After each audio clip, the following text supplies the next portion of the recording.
Hello guys, welcome back to our channel box office studio. మన ప్రభాస్ అన్న Raja Saab movie update అయితే చాలామంది అడుగుతున్నారు. సో మీరు అడిగారో లేదో ఇలా వెంటనే మనకైతే అప్డేట్ అయితే వచ్చేసింది. Unofficial update. Raja Saab first song అయితే సంక్రాంతి 2025 సంక్రాంతికి అయితే రిలీజ్ అవ్వబోతుంది. ఇది మనకు అన్అఫీషియల్గా వచ్చింది ఇన్ఫర్మేషన్, బయట బాగా సర్క్యులేట్ అవుతుంది. ఇక అప్పట్లో తమన్ కూడా చెప్పాడు జనవరిలో ఫస్ట్ సింగిల్ ఉంటుందని. సో అనుకున్నట్టుగానే మనకు సంక్రాంతికి అయితే ఫస్ట్ సింగిల్ రాబోతుంది. ఇక ఫస్ట్ సింగిలే రిలీజ్ చేయగా వాళ్ళైతే మంచి మాస్ సాంగ్ అయితే రిలీజ్ చేద్దాం అనుకుంటున్నారు. ఇక్కడ చాలా ఇయర్స్గా ప్రభాస్ అన్నకు ఒక్క కమర్షియల్ సాంగ్ కూడా పడట్లేదు.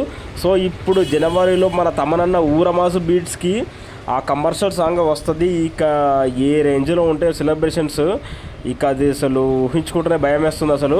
ఇక జనవరి నుంచి రాజాసాబు ప్రమోషన్స్ స్టార్ట్ అన్నమాట. మరి సాంగ్ ఏ రేంజ్లో ఉంటుంది అనుకుంటున్నారు? రాజాసాబు ఎన్ని కలెక్షన్స్ కొడుతుంది